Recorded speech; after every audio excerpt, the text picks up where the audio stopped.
Hi guys, I'm Liv and today we're going to be talking about my top romance reads that I recommend you read for Valentine's.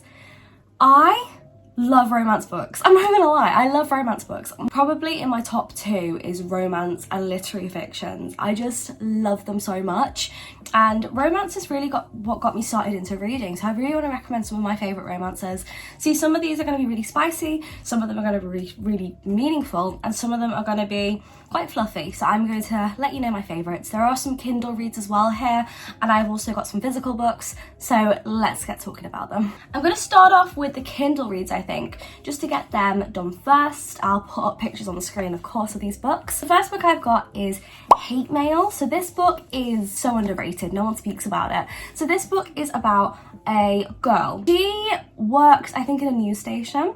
But anyway, she ends up getting letters from somebody, and this person is somebody that she used to pen pal as a kid, and then when they got older they kept pen paling, like in their teenage years and when they got older, and then one day he just stopped writing letters to her and emailing her and things, and they lost touch. And then all of a sudden letters show up at her house. Now, he never had her address, so how does he know where she is? She's always had feelings for him, and she's always really fallen for him, really, and they've always shared everything with each other. We get to watch them through both the letters and the now. So her perspective is always through the now, his perspective is always through the letters. So we'll see a letter in her perspective, and then in the past we'll see when he wrote that letter to her, what was going on at the time. She ends up meeting somebody in the building that she lives and falls for him, and she's like, who do I pick out of these two people? It's a brilliant book, it's emotional, and you really get to see how these two people were connected for so long, and they both go through different relationships, but all the while they're still thinking about each other, and they've got this heartfelt, meaningful relationship with each other, this friendship. Really recommend, it's brilliant, and I think they still sell it in the works. I saw it in there for cheap once, but I got this on Kindle Unlimited, and brilliant book. Next is a cowboy romance, and this is Done and Dusted. I really love Done and Dusted. This is actually a part of a cowboy series, and I would highly recommend.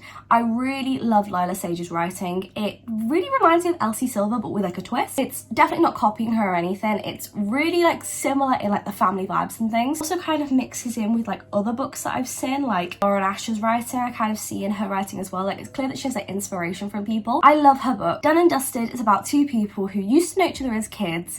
We have the male main character who is best friends with our female main character's brother, and he's always been annoying. He's always been there, like a thorn in her side. She goes back home because she has an accident riding. She's a horse rider. She can't get on a horse again. She's terrified, but she won't tell her family. This guy sees her in the stables having a panic attack whilst trying to psych herself up into like being in the presence of a horse again, and he asks her what's wrong, and they've always had this bittersweet relationship with each other where they really have like a frenemy relationship. And he finds out that she can't ride anymore because she's terrified after the accident she had. And he decides to make it his mission to help her get back into a place where she can ride a horse, so she can get back to doing what she loves.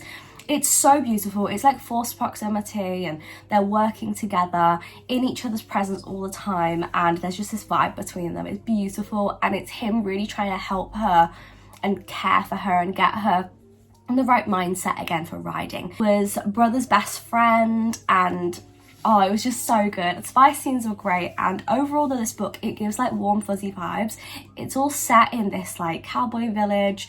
There's like a ranch. There's like a big family section where family values are a big thing for Emmy's family. Emmy is our female main character. I think the male main character is called Luke. Next is a book that I've not read in a long time, and this was a book I read this time last year. This book is Say You Swear. This book is a book that if you're wanting an emotional, beautiful, heartfelt book, I would recommend this. This book I gave a 5-star, and I adored it.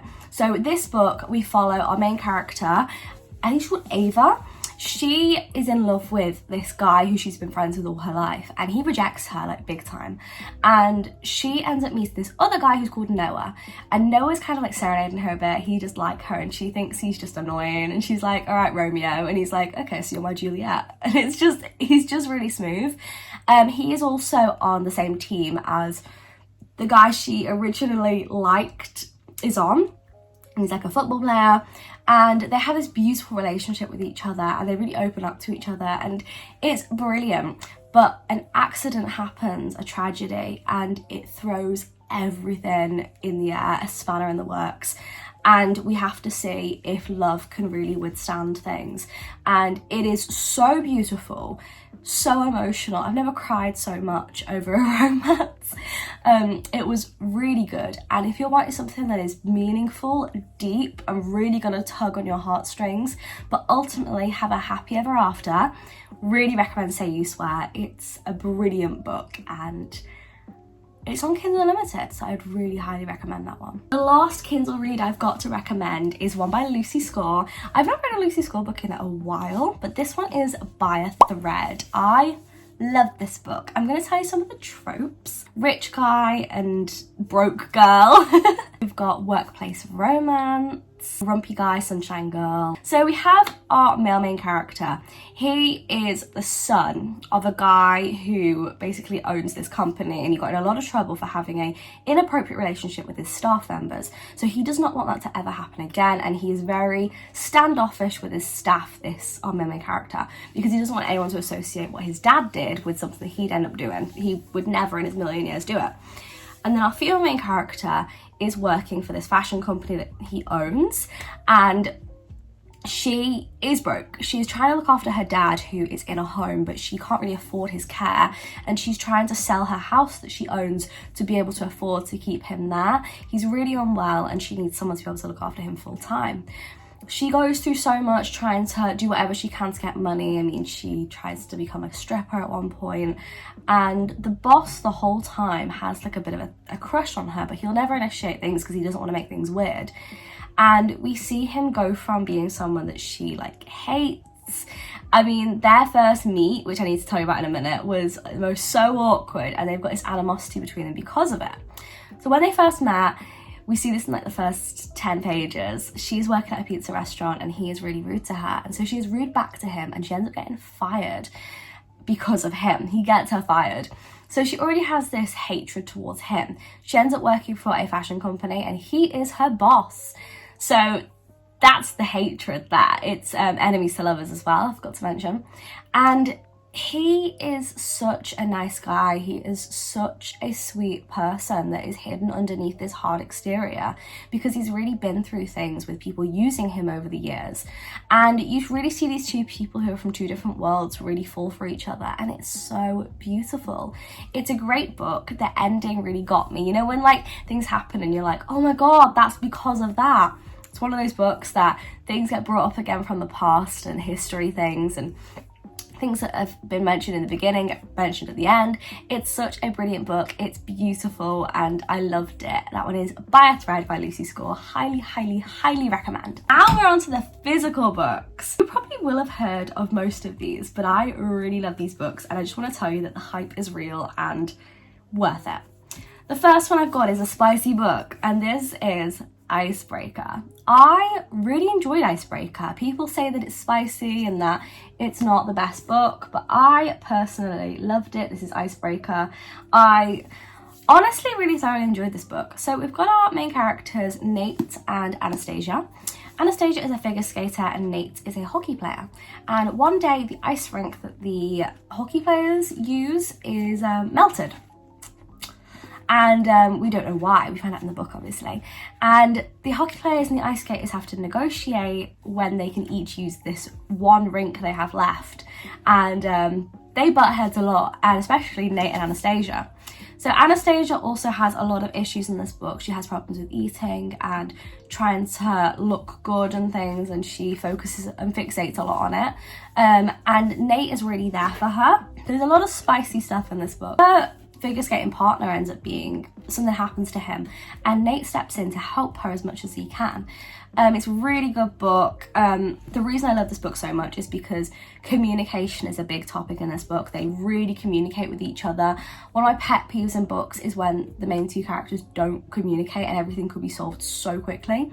That does not happen in this book. This book, there is so much communication. It's brilliant. There was a lot of like childhood trauma and things brought up and personal lives. And these two characters are really fully fleshed characters. They are brilliant and I really liked it.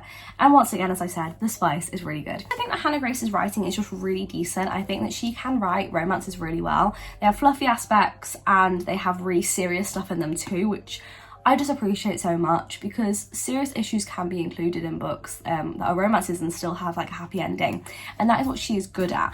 There is also 2 more books in this series. There is Wildfire and Daydream, and I also would highly recommend Daydream. It's a brilliant book, but this one though, this one has my heart. Next, I have another one that's going to be an emotional read, and this one I really want to convince you to read because I was so nervous that it was just going to be really emotional. This book has a happy ever after, and this is Archer's Voice. I will tell you now, the book has a happy ever after. Please read it. Do not think, oh, it's gonna be too emotional, oh, it's too sad. It is brilliant. So we have our male main character, Archer. Archer cannot speak because of something that happened to him and his voice box. We then have our female main character, who is called, oh my god, I've annotated in this book, wow, Bree. So Bree is our female main character, and Bree ends up going to this town and everyone's kind of like friendly, but they all seem standoffish with this guy, Archer. Now she bumps into Archer and he doesn't really talk. He's got like a beard and like bushy hair and everything, and he doesn't talk to her and she thinks he's deaf. Upon learning that he is not deaf, she tries to find out what happened to him, and they form this relationship because she knows how to do sign language and nobody else in the town does. So no one has ever really spoken to Archer since what happened to him. It is such a beautiful book about firsts and really falling in love with somebody. I mean, Archer is somebody that since like he was a child, no one has spoken to him and really tried to get to know him or have a conversation with him because they didn't know about what happened to him. Nobody asked. And it's a really beautiful book, really tugs on your heartstrings, brilliant ending. There is like town like drama, there are secrets, truths coming out, and Archer really does get the happy ending he deserves. And he also goes through in this book a lot of like self-discovery and trying to find his purpose in life.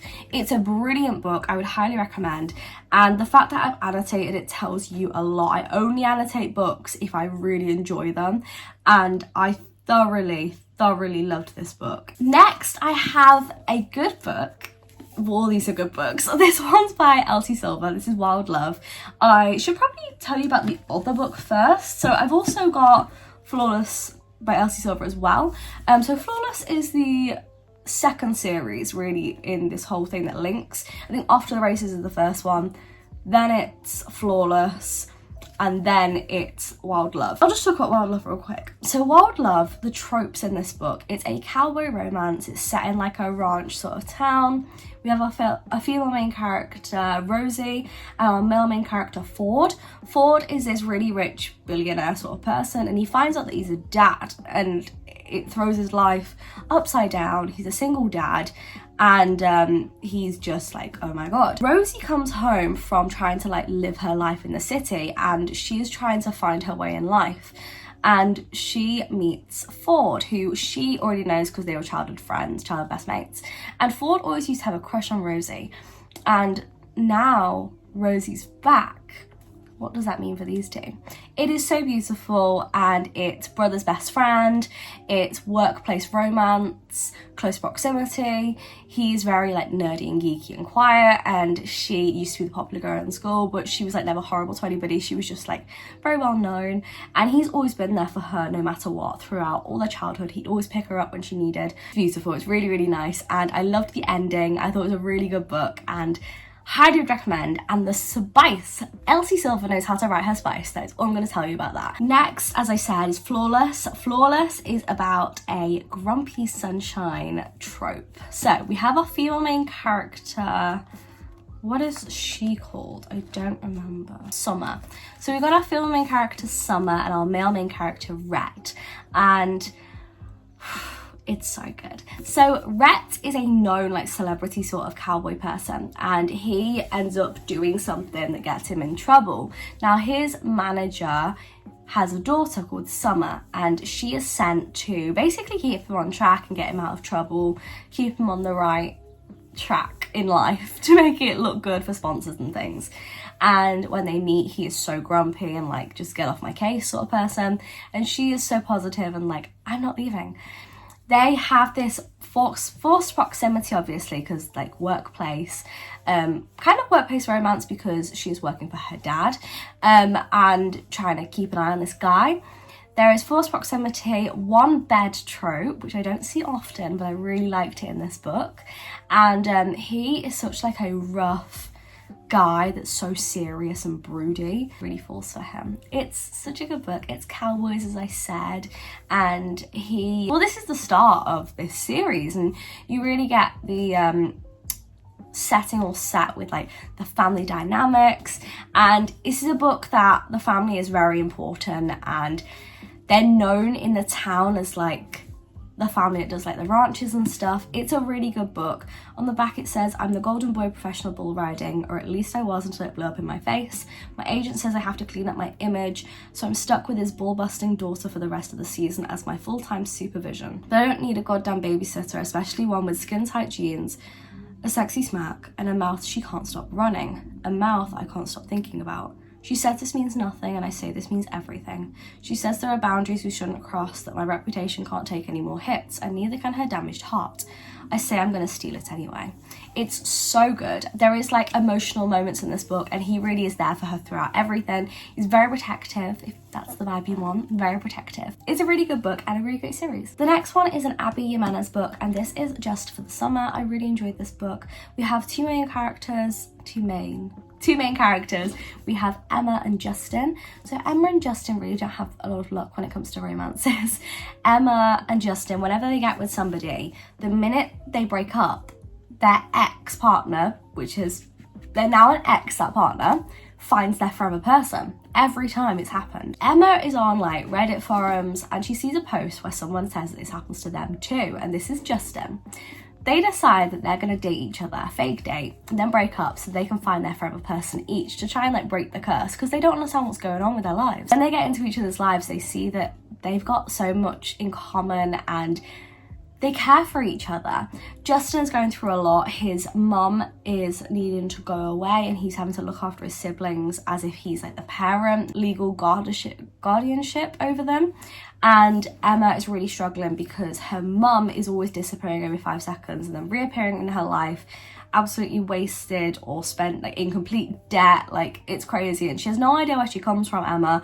All she knows is that her mum is always here, there and everywhere, but never when she needs her. Emma and Justin, they have this brilliant relationship, and Justin's really there for her when Emma needs and gives her space when she needs, which is such a good thing in a book, to see a guy give the girl space and not just like bombard her 24/7. And you really see them go through it. There are sharp plot twists. This is the 3rd book in a series, so you probably should read the other 2, but I really didn't like Yours Truly, but I loved A Part of Your World. But you don't really need to read them. It kind of could be read as a standalone. But there are links to the 1st book, so I'd say read the 1st book maybe and then read this one, but you could skip Yours Truly. Really enjoyed it. We see them go through so much, and him care for her care for him, and you see things where like she knows she has like issues she needs to deal with and she doesn't want to be baggage for him, but he wants her baggage. He wants to be the person to help her with it. It's such a good book, and Justin is honestly one of the best male characters I've ever read. He's properly there for her, and he listens to her when she tells him what she needs. And there's a scene I remember specifically that her best friend tells him, like, when she needs space, let her have space, but don't let her go too far because she won't come back. And he listens to that, and he gives her space when she needs. But when he can see that she's getting too far away and drifting too far, he always pulls her back, and he's like, no, we're in this together, me and you, I can help you. And it is so beautiful, so sweet. It's a really good book, and it's a happy ever after. All the books that I'm mentioning are happy ever afters, and I love them. Lauren Asher, this is Love Redesigned. It's actually a really thick book for a romance. This book is brilliant. It is second chance romance, frenemies to lovers, / enemies to lovers, and miscommunication-ish. There was miscommunication in the past, but there's not now, which I can let slide. So our main 2 characters are Julian and Dahlia, and Julian says, let me skim read the back so I can remember this stuff. Oh, so Julian is back in town, and he ends up bumping into a girl that he used to date called Dahlia, who is back. Now, Dahlia has just gotten out of a relationship, and she is trying to get her creative spark back, and he has been asked to help her by his mum, who meddles. She says that Julian Lopez is her childhood rival and family frenemy, and she vows to steer clear of him whilst recovering from my broken engagement. But he makes her an offer, and they decide to renovate a historical house together, because that is what she does. She restores houses and fixes them. She used to be on a show with her partner before they broke up, and she's trying to find her spark and get back into it because it is something she loves. Julian's there for her to help her, and they have this vibe between them, this spark that's always been there, this banter and arguments they have. It's so funny and so cute. But this book I did end up giving a 5-star because it really is a beautiful book, and it's hard to explain. I kind of went in with no preconceived ideas of what it was going to be or expectations, and I was really pleasantly surprised. I loved this book so much. It's very emotional. There's a lot of like family moments, secrets from the past that come out, secrets that he kept from her and she kept from him, and it's really beautiful. This book also, I've also annotated it, so I clearly really love this book. I only really annotate when I enjoy a book, so yeah. This book is the Lakefront Billionaire series, by the way, and it has a map, if that wasn't enough to convince you. Really recommend this book. If you want something that's going to make you emotional and cry and tug on your heartstrings, happy ever after though, brilliant book. This one is for you. I really highly recommend. It is beautiful. The last one is a book I recently read, and this is by Kirsty Greenwood. This is The Love of My Afterlife, and oh my god, this book is so underrated. I gave this book a 4.5 star when I read it, and I read it this month. It was brilliant. So this book, we have Delphi. Delphi ends up dying, and in the afterlife she is given a second chance and accepts a deal that she will return to her previous life in London and reconnect with a mysterious stranger that she meets in the afterlife. He's a stranger in the afterlife, but there is a mix-up and he shouldn't be there, so he gets sent back to Earth. They have this meet cute, this vibe between them, and it's so cute. And she makes a deal to go back to Earth to try and find him and kiss him. If he kisses her voluntarily, she can stay on Earth. However, he doesn't remember meeting her, he doesn't remember her, and he has no recollection of being in the afterlife ever. She's trying to get with this guy and find him. She doesn't even know what his last name is, and it's so funny. And the thing about this book is, our female main character really didn't do much before she died. She really had a quiet life and didn't really get any of the stuff she wanted to get done in her life. She really didn't do anything. And when we see her trying to look for this male character who's called Jonah or something, I think it's Jonah, when she's trying to look for him, she's doing so much that she never would have done. She's going out and meeting people, she's wearing things she wouldn't have worn before, she's just going out there and being herself. And really, she's getting to live life again, even though it's only for 10 days until she has to find him in these 10 days, or she gets sent back to the afterlife. Now, this book, there are so many tropes, and I do kind of want to keep them secret. So if you want to go in blind to this book, I will say goodbye to you now, and I'll see you guys soon. Have a great Valentine's. However, if you don't mind hearing some of the tropes, I will tell you them. So it's close proximity, enemies to lovers, he's trying to show her how to live again, unlikely love, like unexpected, it comes out of the blue. I really loved it. The back of it really does not do it justice for what this book does. There are so many plot twists and turns, and it is brilliant. It's truly amazing, and I would recommend going into it now after what I've said, not really looking into anything else, because this book was brilliant and I went in pretty blind and the plot twists took me by surprise. Those are all the books I recommend. I hope you have enjoyed. I'll see you guys soon with another video. Subscribe, like, and do all that stuff, and I hope you guys have an amazing Valentine's. Bye!